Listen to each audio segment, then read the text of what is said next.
Oke, assalamualaikum warahmatullahi wabarakatuh. Baik, hari ini kita akan coba belajar tentang materi kita yang kemarin ya, lanjutan dari materi yang kemarin, bahwasanya kemarin kita sudah coba untuk melakukan kegiatan analisis data dengan menggunakan stata untuk analisis regresi ya, regresi linear berganda.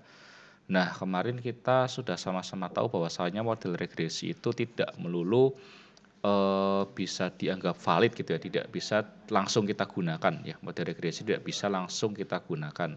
Akan tetapi untuk menggunakan atau untuk bisa menginterpretasikan hasil regresi yang kemarin sudah kita analisis, kita perlu uji dulu ya, kita perlu uji asumsi klasik dulu. Uji asumsi klasik itu nanti kita gunakan dalam rangka untuk memastikan bahwa hasil analisis regresi yang kita peroleh dari pelatihan yang kemarin gitu ya, itu adalah hasil yang valid dan robust ya, hasil valid dan robust. Artinya secara statistik hasil itu memang bisa kita terima dan bisa kita manfaatkan dengan baik ya. Jadi itu adalah alasan bahwa regresi kemarin tidak bisa berhenti di situ ya, analisis tidak bisa berhenti di situ. Nah, oleh karena itu hari ini kita akan coba belajar tentang bagaimana untuk melakukan uji lanjutan ya, atau post estimation ya, uji lanjutan dari regresi yang kemarin kita lakukan. Nah, untuk regresi linear berganda sendiri, seperti yang sudah saya sampaikan di kelas juga, itu perlu memenuhi syarat asumsi klasik ya, atau classical assumption.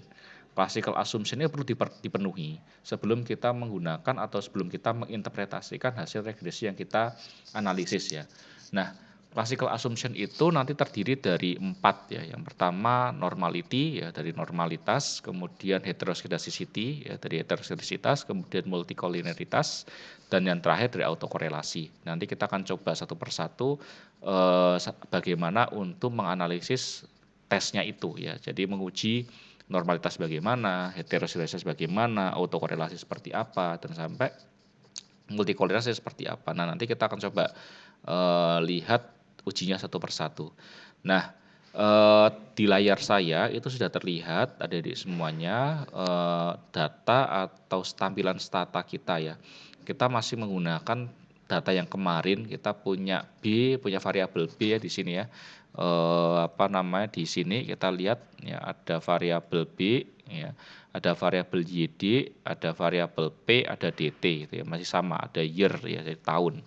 Jadi datanya tahunan gitu ya. Jadi kita masih sama untuk analisis yang kemarin, masih sama persis, bahwa kita ingin melihat kira-kira faktor-faktor apa saja sih yang berpengaruh ya, atau faktor-faktor apa saja sih yang mempengaruhi konsumsi daging sapi ya, di mana variabel independen yang diduga mempengaruhi konsumsi itu adalah disposable income, variabel disposable income, dan juga variabel harga. Jadi nanti kita akan coba lakukan analisis asumsi klasiknya.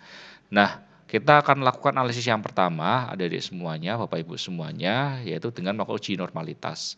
Nah, perlu diingat bahwa kalau kita menggunakan datanya adalah data time series ya, atau data deret berkala atau deret waktu, maka kita perlu mendeklarasikan di stata bahwa data kita data time series. Bagaimana kita mendeklarasikannya? Ya, kita harus membuat variabel baru gitu ya. Kita buat variabel baru yang kita sebut sebagai time ya. Berarti misalnya kita langsung masukin gen ya, time sama dengan gitu kan. Nah, gen time sama dengan y gitu kan. Y tahunnya tahun berapa nih? Tahun yang kita miliki tahun 1960, misalnya kita variabelnya dimulai dari 1960 gitu ya. 1960 kemudian plus ya, habis plus dalam kurung dulu, plus ya, underscore ya, kemudian n ya. Jadi sekali lagi kita coba lihat generate ya, generate atau generate ya, generate time sama dengan y dalam kurung 1960 plus minus ya, plus underscore n min 1 ya, min 1. Nah, kita harus generate time dulu ya, kita buat variabel time. Nah, setelah itu kita enter. Nah, setelah kita enter, maka di samping kanan di variabel Windows itu ada variabel baru namanya time, ada di semuanya. Nah, ini belum selesai. Nah, setelah kita punya variabel itu, maka kita format dulu ya, format time ya, spasi persen TY ya. Kemudian kita enter. Nah ini. Nah, apakah ini sudah selesai? Belum. Nah, setelah kita format variable time-nya, baru kita tset ya, tset ya, time ya. Kemudian kita enter. Nah, ini. Nah, ini bisa kita lihat bahwa time variable ya, time 1960 sampai 1987, deltanya 1 tahun. Berarti datanya data tahunan, adik-adik semuanya. Nah, inilah yang sudah kita deklarasikan. Kita sudah mendeklarasikan data yang kita miliki adalah data tahunan dari tahun 1960 sampai tahun 1987. Kurang lebih begitu cara interpretasi dari variable time ini. Nah, setelah kita punya variable time, baru kita bisa analisis normalitas, kemudian heteroskedasitas, multikoordinatitas, sampai autokorelasinya. Nah, untuk normalitas sendiri sebenarnya ada berbagai cara, jadi semuanya bisa kita lakukan. Yang pertama kita bisa menggunakan SK-test ya, SK-test ya, SK-test ya, SK-test itu begini nih, SK-test ya begini ya, dari kata skewness kurtosis test gitu ya. Jadi kalau normalitas itu kan grafiknya kan terdistribusi normal ya, yang kita pernah pelajari di kelas itu terdistribusi secara normal. Jadi ada lembah seperti bukit ya, seperti bukit. Nah itu kan terdiri dari skewness sama kurtosis ya, kecondongan dan keruncingan ya kan. Kalau kita bilang skewness, bisa aja dia skewed ke kanan, bisa aja dia skewed ke kiri, atau left skewed ataupun right skewed gitu kan, bisa miring ke kanan, bisa miring ke kiri. Nah kalau yang kita berbicara kurtosis misalnya, bisa aja dia lancip ya, bisa aja perikurtik ya, bisa aja leptokurtik atau mesokurtik gitu kan. Nah yang baik itu terdistribusi secara normal ya, jadi dia mesokurtik dan dia tidak condong ke kanan dan tidak condong ke kiri, atau skewednya di tengah gitu ya. Nah makanya kita bisa pakai uji normalitas dengan menggunakan skewness dan kurtosis. Nah kalau kita menggunakan skewness dan kurtosis atau SK-test ya, dengan SK-test ya, SK-test ya, tulisannya begini yang ada di komen ini. SK-test diikuti dengan variabel-variabel yang mau kita uji, misalnya B, YD, dan P misalnya. Kemudian kita enter ya. Dan ini keluar dari semuanya. Ini adalah hasil dari skewness dan kurtosis, bisa dilihat di layar adik-adik semuanya. Nah ini hasilnya. Nah kita bisa melihat di sini ada probability ya, PR itu kata probability skewness, dan di sini ada probability kurtosis ya. Jadi di sini skewnessnya, sini kurtosisnya. Ini yang menunjukkan melenceng ke kanan atau condong ke kanan atau ke kiri. Yang di sini menunjukkan runcing atau landai gitu ya. Ini bisa dilihat dari sini. Atau kita lihat yang kedua-duanya dari joint test itu dua-duanya. Jadi dia melihat skewness dan kurtosis secara bersamaan. Nah, bagaimana cara membacanya? Kalau semisal di sininya angka probabilitas di sini ya, probabilitas Chi-square-nya di sini adalah lebih besar daripada alfa ya, angka lebih besar daripada alfa. Alfa itu ada alfa 1%, 5%, 10% ya. Berarti 0,01 ya, kemudian 0,05 dan juga 0,1 ya. Nah, kalau misal alfa di sini itu lebih besar daripada angka tersebut, probabilitas di sini lebih besar daripada alfa tersebut yang tadi saya sebutkan, ya ada 0,01, 0,05 dan 0,1 ya. Kalau ini lebih besar daripada angka-angka tersebut, maka kita bisa artikan bahwa kita gagal untuk menolak H0 ya, yang menyatakan bahwa variabel-variabel ini terdistribusi secara normal ya. Jadi kalau ini lebih besar daripada alfa, artinya dia terdistribusi secara normal. Baik variabel B, YD sama P ya, kalau nilainya lebih besar daripada alfa berarti dia terdistribusi secara normal. Nah, kita bisa melihat di sini untuk B dan juga YD ini nilainya lebih besar daripada alfa ya. Artinya apa? Artinya bahwa dia variabel ini terdistribusi secara normal.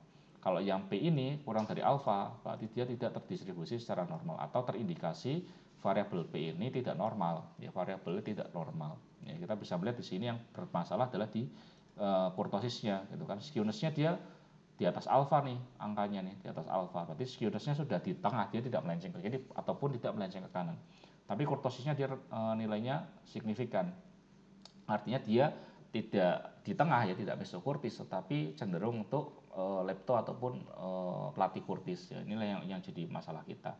Nah ini kalau kita mau menguji menggunakan skewness test. Skewness test ini kita menguji normalitas dari masing-masing variabel ya. Jadi masing-masing variabel, pendekatannya masing-masing variabel. Dalam statistik tentu saja adik-adik bisa membuat pendekatan normalitas dengan variabel per variabel, atau langsung secara keseluruhan dalam model statistiknya. Misalnya model statistiknya terdiri dari variabel dependennya B, gitu kan. Kemudian variabel independennya YD dan P misalnya. Nah, kita uji model itu normalitas atau memenuhi syarat normalitas atau tidak, itu kita bisa uji, gitu kan. Nah, ini cara kalau kita menguji per variabel. Nah, Pak, terus bagaimana kalau kita menguji modelnya, Pak, normalitas modelnya? Jadi pendekatan model.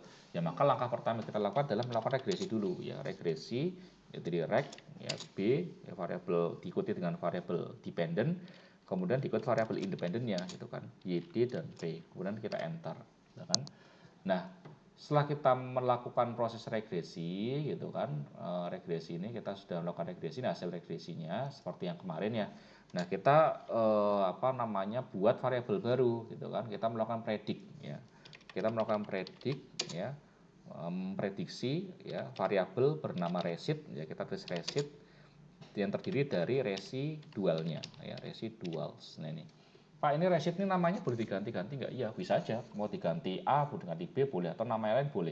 Resid ini nama aja. Jadi saya memprediksi suatu variabel yang saya beri nama resid, gitu kan. Yang terdiri dari data residual. Maknanya begitu. Ini namanya terserah. Tapi ini residualnya jadi ganti ya, karena memang yang kita cari kan data itu terdiri dari data residual. Nah, setelah itu kita enter. Ya. Kalau benar, maka di sini akan keluar variabel baru, resid. Ya, di variabel Windows akan keluar variabel baru yang namanya resid. Jadi semuanya. Nah, setelah ini keluar, maka kita uji menggunakan uji Jarque-Bera. Ya, JB resid. Kalau di dalam stata kita pakainya JB, ya, perintahnya JB. JB itu Jarque-Bera ya. Kemudian variabel yang mau kita lihat yaitu residualnya. Kemudian kita enter. Ya. Nah, ini kita bisa melihat. Ya, ini hasil dari Jarque-Bera normality test. Nah, bagaimana membacanya, Pak? Kita lihat di sini, ya. Di sini adalah probabilitas dari Jarque-Beranya. Kalau probabilitas di sini itu lebih dari alfa, ya alfa itu tadi saya ulangi ada alfa 1%, 5%, 10%, berarti 0,01, kemudian 0,05 dan 0,1. Nah, kalau angka ini ya lebih besar daripada alfa tersebut, maka artinya model kita terdistribusi secara normal adik-adik semuanya. Nah, artinya aman, normalitasnya aman gitu ya. Nah, ini monggo kalau dari saya pribadi sih pengalaman saya selama ini ya lebih mudah menggunakan ini ya, lebih mudah menggunakan uji normalitas yang per model gitu ya. Kalau yang per variabel ini akan merepotkannya karena harus menguji per variabelnya. Dan kalau nggak normal maka perlu ada treatment khusus gitu untuk mengatasi variabel-variabel tersebut.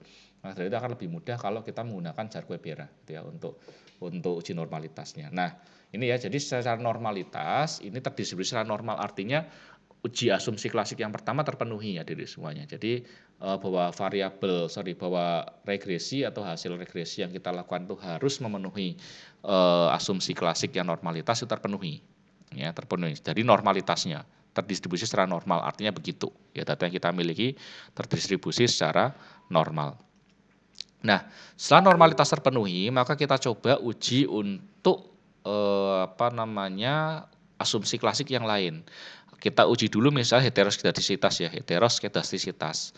Nah, perlu diingat bahwa apa sih heteroskedastisitas? Itu terkait dengan varians ya, bahwa model regresi yang baik ya atau model regresi yang robust ya, itu harus memiliki varians yang konstan dari setiap pengamatan satu dengan pengamatan lainnya. Artinya apa? Tidak berfluktuatif ya, tidak ada fluktuatif ya, variansnya tidak fluktuatif. Atau kita sebut sebagai homoskedastik ya, kalau dalam bahasa statistiknya kita sebut sebagai homoskedastik. Data yang kita inginkan ya atau regresi yang kita inginkan itu adalah yang homoskedastik atau terhindar dari masalah heteroskedastisitas. Nah, maka dari itu kita uji dulu. Bagaimana kita menguji heteroskedastisitas? Caranya bagaimana? Kita menggunakan perintah stat ya. Stat ya, hetes ya. Hetes begini ya. Stat hetes ya. Nah, setelah kita gunakan ini kita klik enter, shred. Nah, masuklah di sini ya. Nah, kita bisa melihat di sini nih, H0-nya itu adalah konstan varians ya. H0-nya adalah konstan varians. Yang kita inginkan adalah konstan varians ya, variansnya konstan yang kita inginkan. Jadi kita ingin menerima H0 ya, kita inginnya menerima H0 atau kita ingin gagal menolak H0. Wes monggo silahkan pakai yang mana, mau menerima H0 atau gagal menolak H0 boleh, tapi kalau di dalam statistik sebenarnya tidak ada kata menerima H0 gitu ya. Yang ada adalah gagal menolak H0. Nah, bagaimana kita bisa gagal menolak H0 atau bagaimana supaya kita bisa menerima H0, maka syaratnya adalah probabilitas chi-square-nya, ya probabilitas chi-square di sini itu harus lebih besar daripada alfa, ya. Harus lebih besar daripada alfa. Kalau kita misalnya probabilitas ini kurang dari alfa, ya berarti H0-nya ditolak, gitu ya. Kalau misalnya probabilitas chi-square-nya ini kurang dari alfa, ya berarti H0-nya ditolak, ya. Kalau H0 itu ditolak, maka yang berlaku adalah HA. Ya, yang berlaku adalah hipotesis alternatif, begitu. Nah, hipotesis alternatif ini apa? Ya lawannya dari H0. Kalau H0-nya konstan varians, maka H-nya pasti inconstant varians, ya, atau heteroskedastik tadi, ya kan. Nah, Pak, berarti bagaimana yang kita inginkan Pak hasilnya Pak? Bagaimana model yang baik? Model yang baik, probabilitas yang di sini, ya probabilitas yang saya sedang tunjukkan ini harus lebih besar daripada alfa. Itu yang kita inginkan, ya. Yang kita inginkan, saya lagi, probabilitasnya lebih besar daripada alfa, sehingga kita nanti gagal menolak H0. Sehingga yang berlaku adalah H0 itu sendiri, yaitu konstan varians, ya. Nah, kita bisa lihat di sini hasilnya ternyata 0,0369, ya. Kalau kita pakai alfanya alfa 1%, maka ini sebenarnya sudah lebih dari alfa 1%, ya. 0,03 lebih besar daripada 0,01. Artinya apa? Artinya ya gagal menolak H0, artinya konstan varians. Malah kalau kita pakainya alfa 5%, ya berarti dia lebih kecil gitu kan. Nah, monggo nanti silakan bergantung adik-adik mau pakai alfa yang mana, begitu ya. Jadi alfa yang mana mau dipakai silakan, ya. Nah, jadi itu ya adik-adik semuanya. Jadi karena ini kalau kita pakai misalnya deh kita pakainya alfa 1% ya. Berarti ini 0,03 lebih besar daripada 0,01 atau alfa 1% tadi. Artinya kita gagal menolak H0 sehingga yang berlaku adalah H0 itu sendiri, yaitu konstan varians, ya. Jadi artinya kita terhindar atau model yang sedang kita analisis ini sudah terhindar dari masalah heteroskedastisitas, ya, atau variansnya model yang kita susun ini sudah sudah memiliki sudah memiliki varians yang konstan, ya. Jadi sudah memiliki varians yang konstan, jadi aman, ya. Normalitasnya sudah aman, kemudian heteroskedasitasnya aman. Berarti kita perlu cek lagi yang asumsi yang ketiga, yaitu adalah multikolineritas. Nah, bagaimana kita menguji multikolineritas? Untuk multikolineritas kita sudah jelaskan teorinya di kelas, gitu. Nah, untuk multikolineritas sendiri nanti ada dua pendekatan juga untuk mengujinya, gitu ya. Artinya kan kalau multikolineritas sendiri kan adalah asumsi yang mensyaratkan atau yang mengharuskan bahwa tidak boleh ada hubungan antara variabel independen satu dengan variabel independen lainnya, ya. Jadi kalau ada hubungan ada korelasi ya antara variabel independen satu dengan variabel independen lainnya, berarti artinya terjadi masalah multikolineritas. Kalau yang kita inginkan tidak terjadi, ya. Sekali lagi, yang kita inginkan tidak terjadi masalah multikolineritas. Artinya tidak ada hubungan antara variabel independen satu dengan variabel independen yang lain. Itu adalah esensi dari uji multikolineritas. Nah, bagaimana kita menguji multikolineritas ini? Mudah aja caranya. Kita tinggal gunakan komen di sini, kita ketik stat, ya, VIF, ya, atau varian inflation factor. Kalau kita pakai alatnya adalah varian inflation factor. Nah, di sini hasilnya ada di semuanya. Di sini ada VIF, di sini ada 1/VIF, gitu ya. Bagaimana cara menginterpretasikannya? Ya, kita lihat di sini variabel per variabelnya, gitu kan. Kalau semisal VIF-nya ini kurang dari 10, ya, kalau VIF-nya ini kurang dari 10 atau 1/VIF-nya kurang dari 0,10, gitu ya.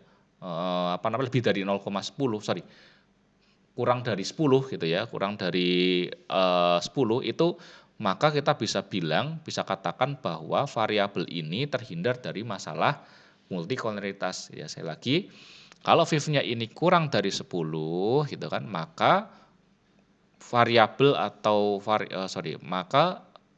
variabel independen yang kita miliki itu terhindar dari masalah multikolineritas, ya. Jadi acuannya 10.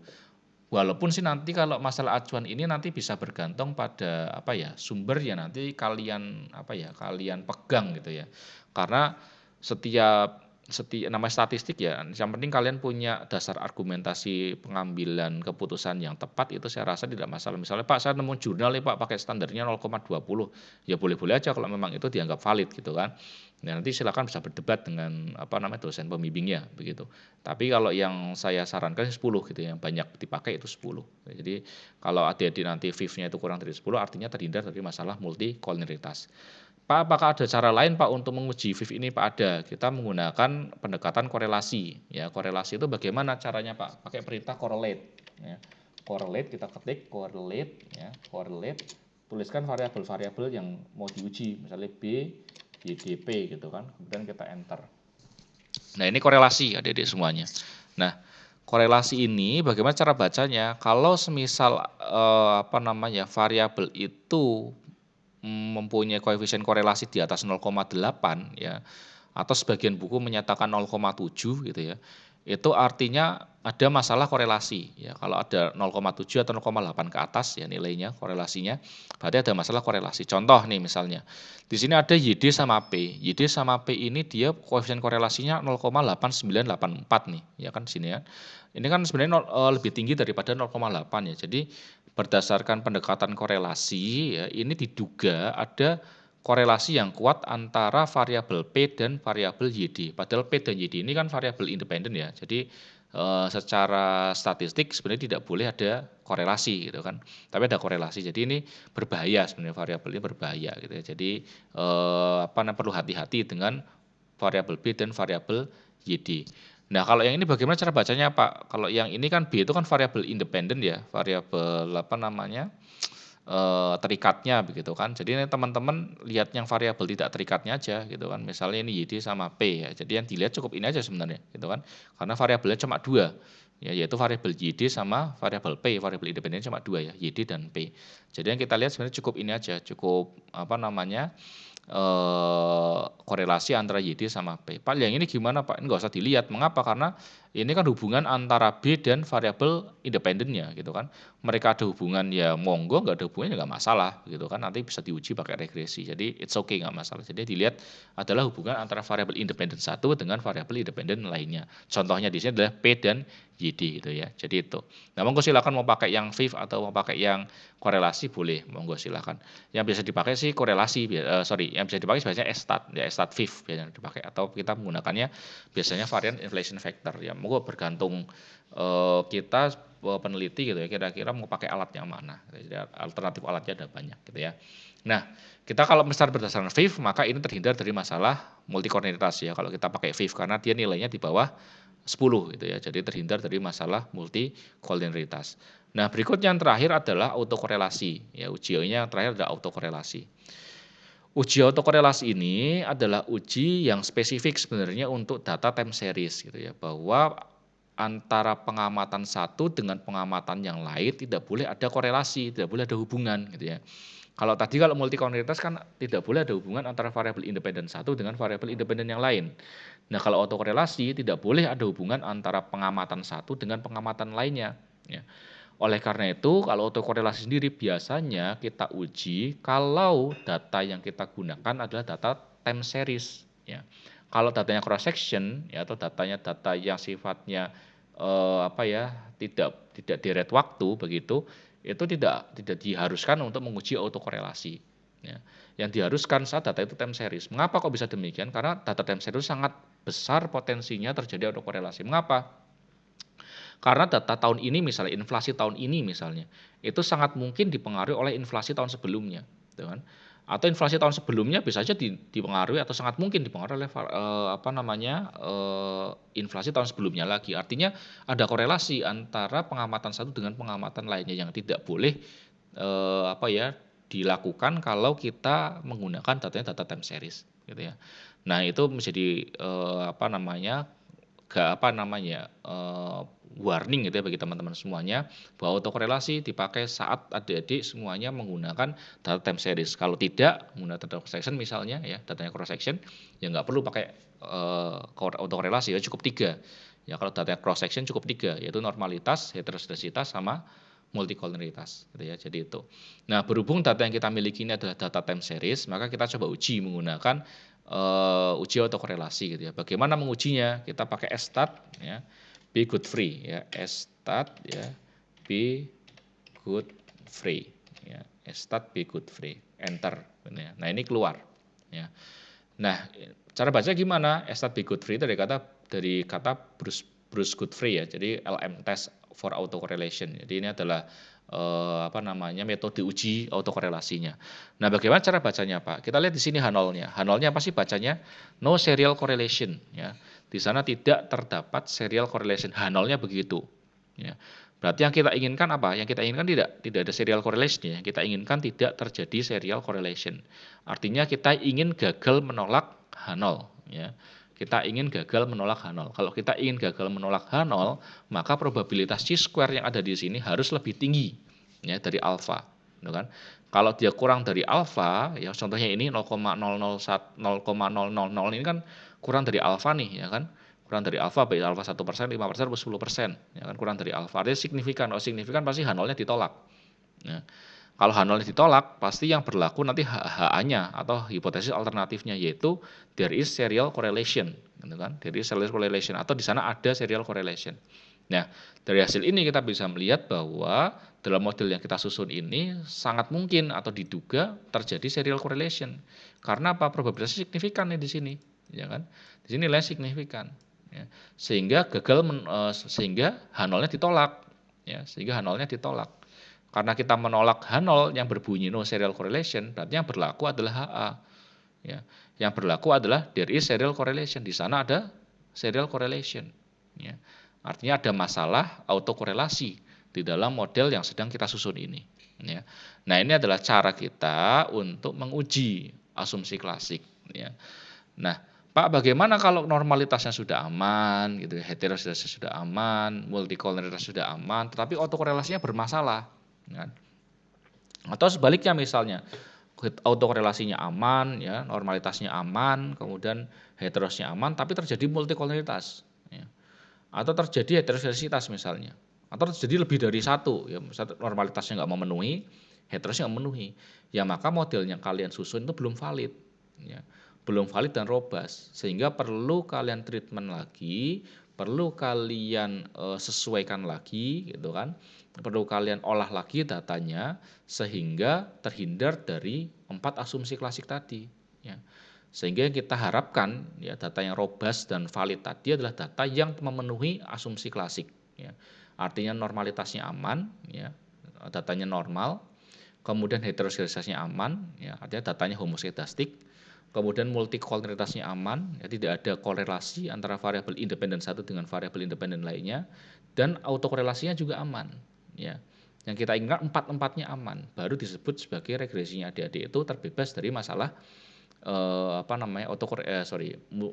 asumsi klasik, atau modelnya adik-adik itu adalah model yang robust dan valid, ya. Kalau ada satu saja indikator asumsi klasik yang tidak terpenuhi, berarti kita tidak bisa mengatakan bahwa variabel modelnya adik-adik itu robust dan valid, ya, tidak blue, ya. Blue itu apa sih? Best linear unbiased estimator. Nah, jadi belum best, ya, belum linear, belum unbiased, ya. Masih mungkin adanya bias atau bias di dalam regresi yang kalian lakukan. Nah, itu gitu ya. Jadi itu adalah caranya untuk menguji asumsi klasik, gitu ya. Nah, tentu saja nanti Pak, bagaimana kalau kita mau melakukan itu perbaikan gitu, perbaikan data atau remedial data, Pak, supaya bisa memenuhi asumsi klasik, ya. Nanti kita buat video lagi, nanti kita buat recording lagi bagaimana untuk menyelesaikan data-data yang sifatnya atau tidak memenuhi asumsi klasik, ya. Bagaimana treatmentnya. Nanti kita sama-sama belajar gitu ya. Kita buat video terpisah lagi. Jadi video ini khusus kita lakukan untuk melakukan uji asumsi klasik, ya. Kemarin kita buat regresi, ya, materinya regresi, sekarang uji asumsi klasik, ya. Nanti kita buat lagi yang remedial, ya, atau bagaimana cara kita melakukan remedial data atau perbaikan data yang tidak memenuhi asumsi klasik, gitu ya. Pak, nanti kalau datanya sudah diperbaiki, sudah diremedial tapi nggak memenuhi, ya nanti kita coba lagi gitu ya. Kita nanti akan ada cara lainnya lagi untuk bisa menganalisis data-data yang demikian, gitu ya. Nah, mungkin itu dari saya, adik-adik semuanya. Jadi silahkan nanti bisa dipraktekkan di rumah gitu ya, normality test gitu ya, kemudian heteroskedasitas test, kemudian multicollinearity test sama autokorelasi test, ya. Jadi silahkan bisa cek, bisa dilatih di rumah caranya, sintak-sintaknya gitu ya, untuk melakukan analisis data itu ya, untuk asumsi klasik. Oke, mungkin itu dari saya, dari semuanya mudah-mudahan bisa memberikan manfaat gitu ya. Sekali lagi practice make perfect gitu ya, jadi jangan lupa untuk berlatih, karena kalau kalian hanya mendengarkan saja tidak akan ada yang masuk pasti, akan lebih baik jika teman-teman berlatih. Oke, itu dari saya terima kasih banyak, saya akhiri video hari ini. Akhir kata wassalamualaikum warahmatullahi wabarakatuh.